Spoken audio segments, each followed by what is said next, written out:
When we speak about the fear of abandonment, we often frame it as a relationship problem, a flaw in attachment, or a weakness in character. But in truth, it is a survival response that once kept us alive. It is not born in adulthood, and it does not originate in romance. It begins in moments when connection felt uncertain, when love felt conditional, when closeness came with the risk of disappearance. The nervous system learned something very early, that being left was not just painful, it was dangerous. So the body adapted, and what we call relationship patterns today are often the echoes of a child's wisdom, still trying to protect itself in an adult world. The fear of abandonment is not something people decide to carry, it is something the body remembers. Long before language, before logic, before identity, the nervous system learned what connection felt like and what happened when it disappeared. For an infant or a young child, abandonment does not need to be literal to be registered as trauma. Emotional absence, unpredictability, withdrawal of affection, or a caregiver who is physically present but emotionally unavailable can all communicate the same message to the developing nervous system: connection is not guaranteed. And when connection is not guaranteed, the body organizes itself around vigilance rather than trust. This is why the fear of abandonment lies so deeply beneath conscious awareness. It is not a belief you can simply think your way out of. It is a physiological state. The body tightens, the heart races, the mind scans for signs of distance, changes in tone, delays in response, subtle shifts that others may not even notice. What looks like insecurity or neediness from the outside is, on the inside, an alarm system that once had a very real purpose. The child who learned to monitor the emotional climate did so because their survival depended on staying connected to the source of care. In adult relationships, this old alarm system activates automatically. A partner's silence, a disagreement, a boundary, or even healthy independence can feel like a threat, not because the present moment is truly dangerous, but because the body is responding to a memory without words. The nervous system does not distinguish between past and present, it responds to familiarity, and abandonment, once experienced, becomes a familiar state. So the body braces, prepares, and reacts long before the mind can intervene. This is where much of relational conflict begins. One person is responding not to what is happening now, but to what once happened and was never metabolized. The intensity of the reaction is often disproportionate to the situation because it does not belong solely to the present. It carries the weight of all the moments when closeness was uncertain, when love felt fragile, when safety depended on being pleasing, quiet, useful, or invisible. When we do not recognize this fear as a nervous system imprint, we tend to personalize it. We shame ourselves for feeling too much or accuse others of not giving enough. We pathologize our reactions instead of understanding their origin. But these reactions are not signs of dysfunction, they are signs of adaptation. The body learned to survive emotional unpredictability by staying alert, by clinging, by appeasing, by controlling, or by preemptively withdrawing. Each of these strategies once made sense. The tragedy is not that the nervous system learned these patterns, but that we continue to live by them long after they are no longer necessary. Relationships then become arenas where old wounds are unknowingly reenacted. We search for reassurance, not realizing we are asking our partner to regulate a fear that was born decades earlier. We interpret distance as danger and closeness as something that must be earned or maintained through effort rather than presence. Healing does not begin with changing behavior alone. It begins with recognizing that the fear of abandonment is not a personal failing, but a memory held in the body. When we approach it with curiosity instead of judgment, something softens. The body begins to sense that it is finally being listened to. And in that listening, there is the possibility of safety that does not depend on another person's constant availability, a safety that arises from understanding, from compassion, from the slow retraining of a nervous system that learned too early that love could disappear at any moment, and so stayed awake waiting for the loss to arrive. When safety was inconsistent, attachment became confused with love. For many people, what felt like love in childhood was not warmth or emotional attunement, but proximity to survival. Being close to a caregiver meant being fed, protected, noticed, or at least not abandoned. So the nervous system learned to equate attachment with safety, even when the attachment itself was painful, conditional, or emotionally barren. Love was not experienced as something expansive and nourishing, but as something that had to be maintained, negotiated, or earned. This confusion follows us into adulthood. We say we want love, but what the body often seeks is reassurance that we will not be left. The intensity we feel in relationships is not always intimacy. Sometimes it is anxiety dressed up as passion. The longing, the obsession, the fear of loss, the urgency to secure the bond can feel powerful and meaningful. Yet beneath it is often the same old question the child once carried: am I safe to stay connected? When attachment is mistaken for love, we tolerate what harms us because disconnection feels more dangerous than pain. We stay in relationships where our needs are unmet, where boundaries are crossed, where our authentic selves shrink, because being attached feels preferable to being alone. The body remembers that separation once meant helplessness, so it chooses familiarity over health, intensity over presence, closeness over truth. This is why some people feel most alive in unstable relationships. The unpredictability activates the nervous system in ways that feel familiar, even intoxicating. Calm, consistent love can feel strange, even boring, because it does not match the internal template formed early in life. The body mistakes chaos for connection because chaos was once part of the bonding experience. Love, in this context, is not about mutual recognition. It is about not losing the other person. In such dynamics, we often shape ourselves around the relationship. We become attentive to moods, anticipate needs, silence our own discomfort, and adjust our behavior to preserve the bond. This is not manipulation, it is adaptation. The child learned that love was conditional, that authenticity could cost connection, so the adult continues to prioritize attachment over self-expression. We call this compromise, but often it is self-abandonment masquerading as devotion. The cost of confusing attachment with love is that relationships become places of chronic anxiety rather than safety. We seek constant reassurance, yet no amount of reassurance ever feels enough, because the fear does not belong to the present.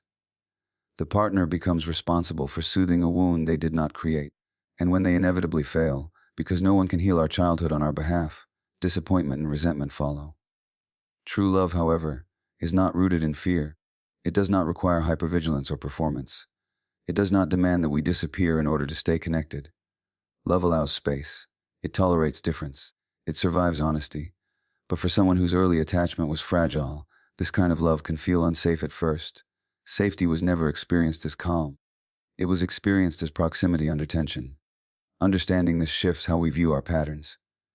Instead of asking why we keep choosing the wrong people, we begin to ask what kind of attachment our nervous system recognizes as familiar. Instead of shaming ourselves for being too attached, we see how deeply we learn to equate closeness with survival. This awareness does not immediately change behavior, but it changes the relationship we have with ourselves. As we begin to separate attachment from love, something important happens. We start to notice when fear is driving our choices. We begin to sense the difference between longing that comes from emptiness and connection that arises from presence. And slowly, the nervous system learns that love does not have to be clung to in order to be real. That connection does not require self-erasure. That safety can exist without the constant threat of loss hovering in the background when trust was not consistently available in early life. The nervous system learned to replace it with vigilance. Hypervigilance is not a personality trait. It is a state of chronic alertness born from uncertainty.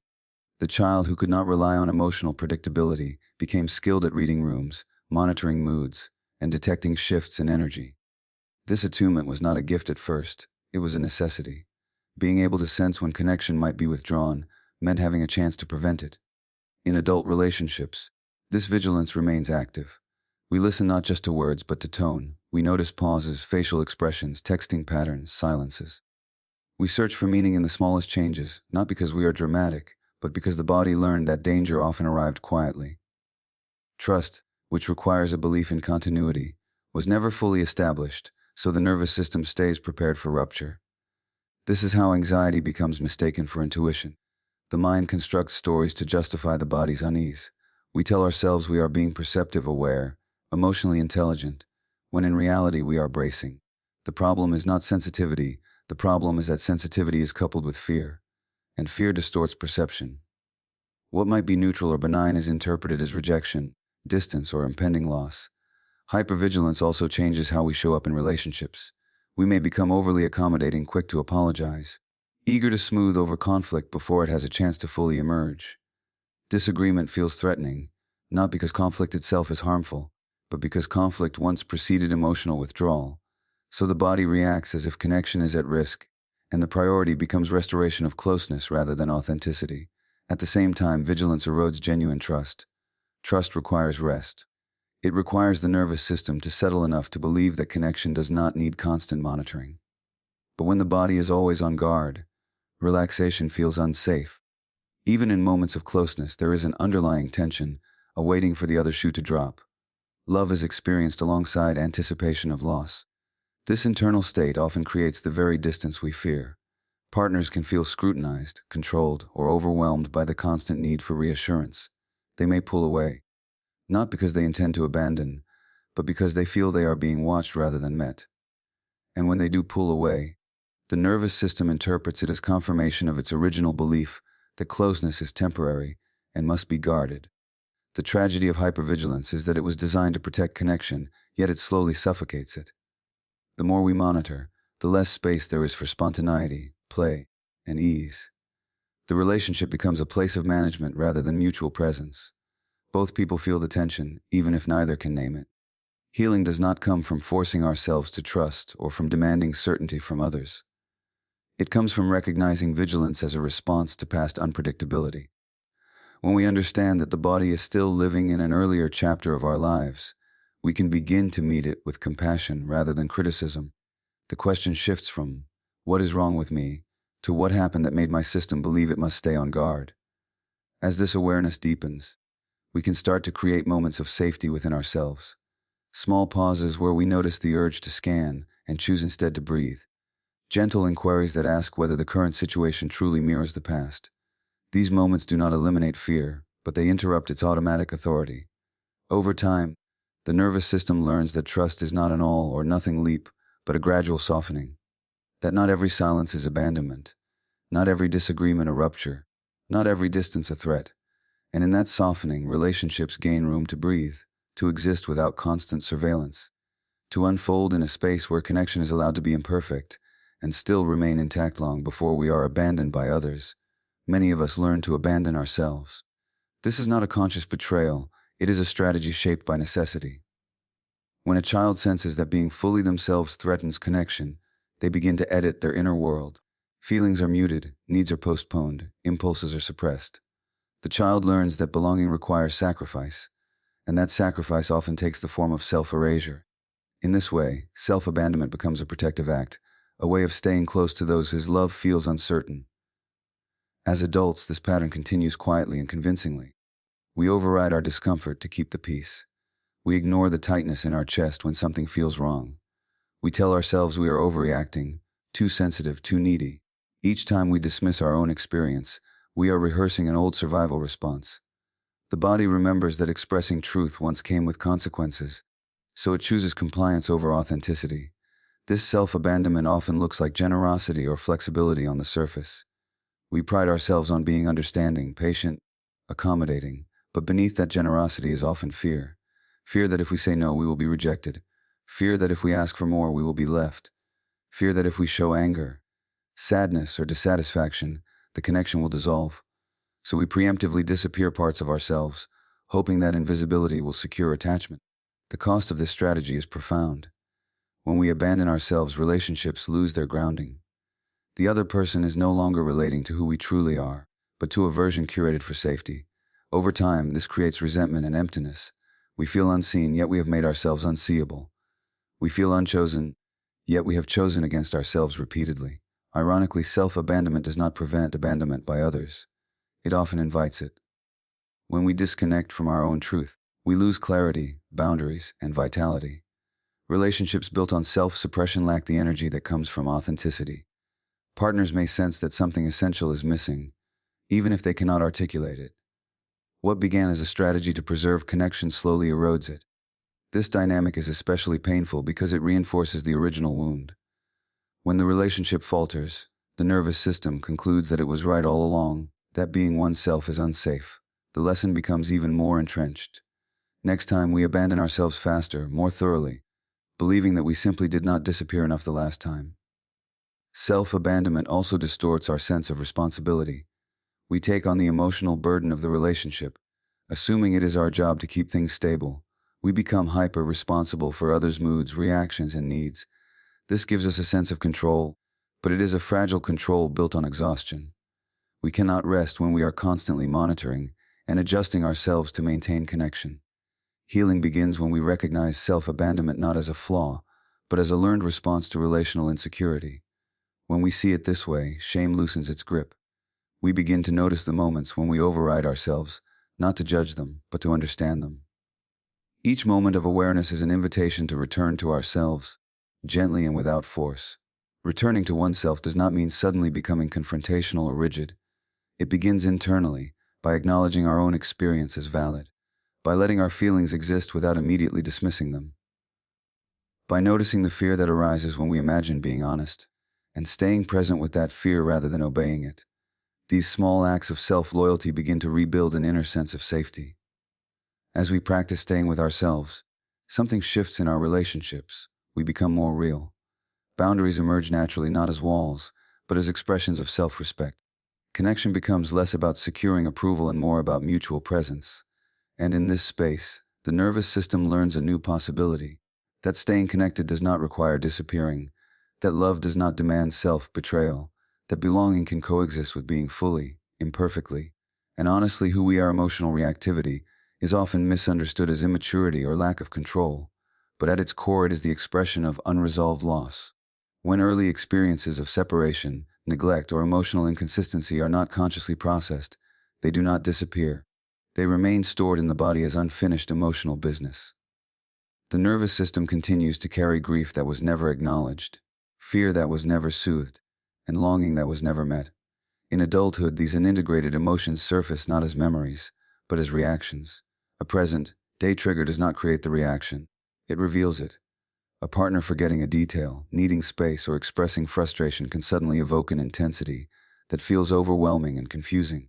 The body responds as if something vital is being taken away, because on a somatic level, something once was. The reaction is not about the event itself, but about the meaning the nervous system assigns to it, a meaning shaped by earlier losses that were too painful or too unsafe to feel at the time. Children rarely have the capacity to grieve relational loss. When a caregiver is emotionally unavailable or inconsistently present, the child cannot afford to fully feel the pain of that absence. Doing so would threaten the attachment they depend on, so the grief is postponed. The sadness, anger, and despair are pushed down, not because they are unimportant, but because survival requires connection. What cannot be felt then must be felt later. In adult relationships, this deferred grief emerges as emotional reactivity. The nervous system is no longer responding solely to the present moment. It is releasing layers of unexpressed emotion accumulated over years. This is why reactions can feel sudden, intense, and disproportionate. The body is not overreacting. It is finally reacting. Shame often follows these moments. We criticize ourselves for being too emotional, too sensitive, too much. We promise to do better, to stay calmer, to not let things affect us so deeply. But without understanding the roots of our reactivity, these efforts only deepen the internal conflict. We try to suppress emotions that are asking to be acknowledged. Suppression may bring temporary control, but it does not bring resolution. Unprocessed loss also shapes the stories we tell ourselves. When reactivity is triggered, the mind quickly creates narratives of blame, rejection, or betrayal. These stories give shape to the emotional surge, but they are not the source of it. The source lies in the old experience of being left alone with feelings that were too big to hold. The mind is simply trying to make sense of a somatic eruption. Healing emotional reactivity does not mean eliminating strong emotions. It means creating space for the grief beneath them. When we allow ourselves to recognize that our reactions are rooted in past loss, compassion replaces judgment. We stop seeing ourselves as broken and begin to see ourselves as carrying unhealed sorrow. This requires slowing down. Reactivity moves fast, awareness moves gently. In moments of activation, the most healing response is not analysis or self-criticism but presence. Noticing the sensations in the body. Naming the feeling without explaining it away. Allowing the emotion to exist without immediately acting on it. These moments begin to give the nervous system what it never had, a witness. As grief is gradually felt and integrated, reactivity loses its urgency. The emotional charge softens, not because we are becoming numb, but because the feelings are no longer trapped. They have been given permission to move through. Relationships become less about managing emotional explosions and more about navigating differences with curiosity and care. In this way, emotional reactivity transforms from a source of shame into a guide. It points us toward the places where loss remains unacknowledged, where tenderness is still needed, where the past is asking to be held with awareness, rather than reenacted through conflict, where healing is not about becoming less emotional, but about finally allowing ourselves to feel what once had to be postponed. When connection feels unsafe, control often steps in to fill the gap. Control is not about power over others, it is about managing uncertainty inside the body. When early relationships were unpredictable, the nervous system learned that safety could not be trusted to arise naturally. Something had to be done to prevent loss, to reduce anxiety, to maintain proximity. Control became a way to simulate security when genuine security was absent. In adult relationships, this control can take many forms. It may appear as excessive reassurance, seeking, needing constant contact, or monitoring a partner's behavior. It may show up as subtle manipulation, emotional withdrawal, or attempts to shape the other person's responses. Sometimes it even disguises itself as care or responsibility, believing that if everything is managed properly, abandonment can be avoided. The intention is not harm, the intention is relief from fear. Control often feels calming in the short term. When we know where someone is, what they feel, or how they will respond, the nervous system relaxes slightly. But this relief is temporary, because control does not address the underlying wound. It requires constant reinforcement. The moment uncertainty returns, anxiety surges again. The system becomes dependent on control to regulate emotions, creating a cycle that tightens rather than soothes. This dynamic slowly erodes intimacy. True connection requires freedom. It requires that both people can move, feel, and express themselves without fear of punishment or correction. When control enters the relationship, even subtly, spontaneity disappears. The other person begins to feel managed rather than met. And when they pull away to reclaim autonomy, the nervous system interprets that distance as abandonment, escalating the need for even more control. Control also distances us from our own inner experience. Instead of turning toward the fear and vulnerability within, we focus outward, attempting to organize the environment to feel safer. This external focus prevents us from developing internal regulation. We become skilled at managing relationships, but disconnected from our own emotional needs. The body never learns that it can survive uncertainty, only that it must eliminate it. At its core, control is a response to helplessness. The child who once had no power over whether a caregiver stayed emotionally present learned that influence was the closest substitute.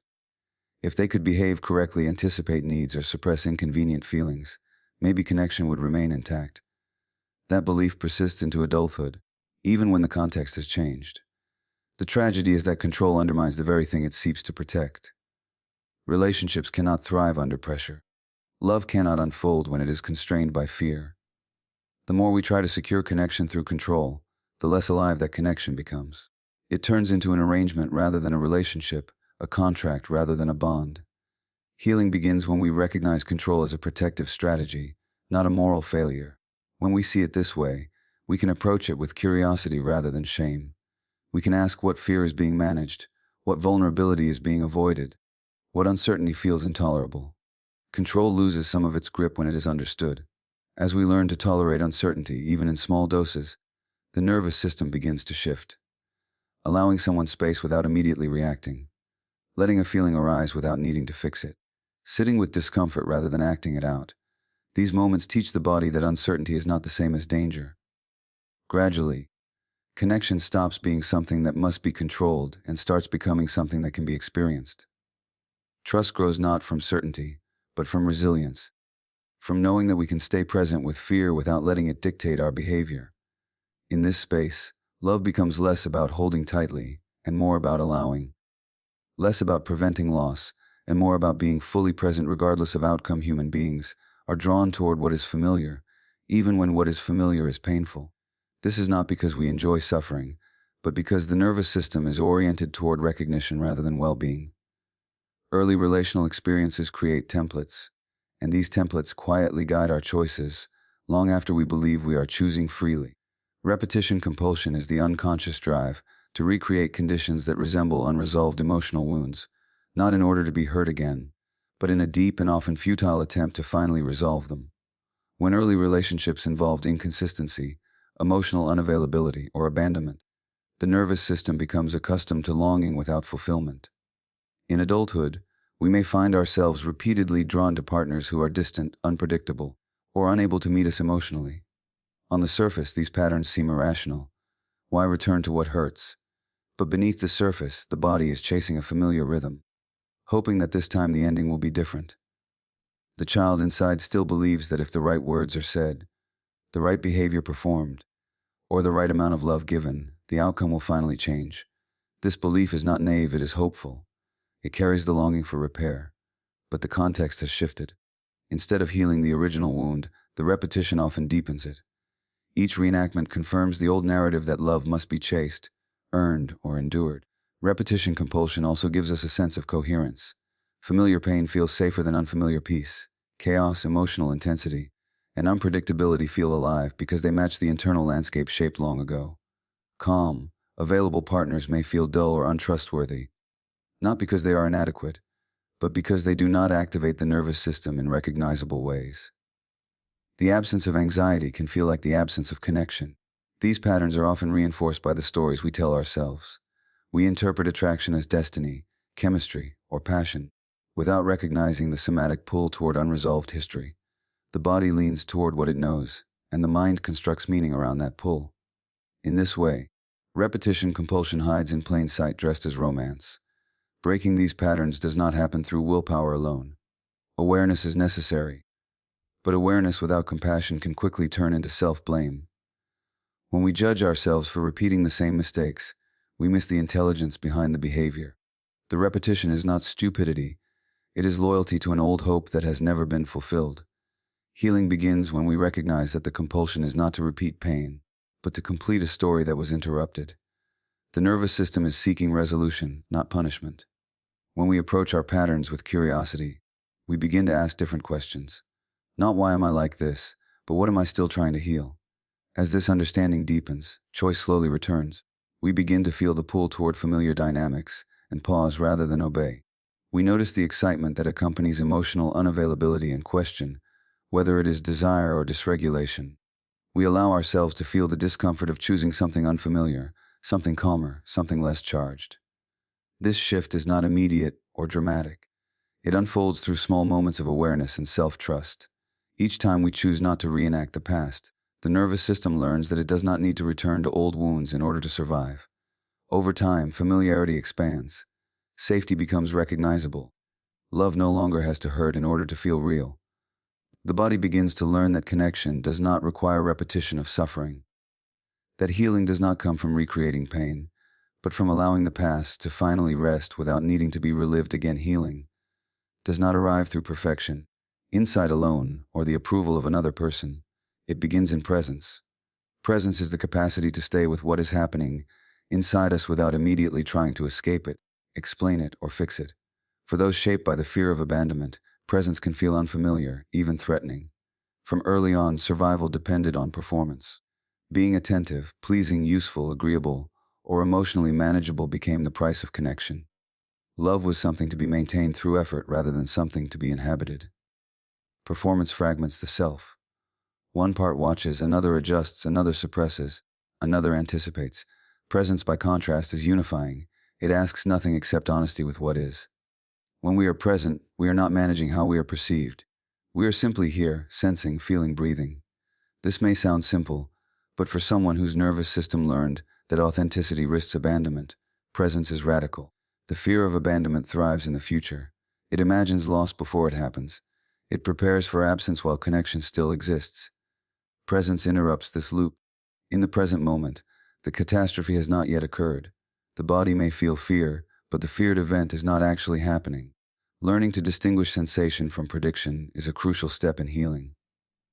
When we replace performance with presence, relationships begin to change from the inside out. We stop asking who we need to be in order to be loved and begin noticing who we are when we are not trying to secure love. This can feel disorienting. Without performance, there is vulnerability. Without vigilance, there is uncertainty. But there is also relief. The body no longer has to carry the exhausting task of earning connection moment by moment. Presence allows emotions to move rather than be managed. Instead of suppressing fear, we feel it. Instead of acting out anxiety, we notice it. Instead of dissolving into another person's needs, we remain anchored in our own experience. This does not make us distant or cold. It makes us real. And real connection can only happen between two present people, not between a performer and an audience. This shift also changes how we respond to potential loss. When presence replaces performance, abandonment is no longer experienced as annihilation. It is painful, but it is not the end of the self. The nervous system begins to learn that connection enhances life, but does not define existence. This is not detachment in the sense of withdrawal, it is attachment without erasure.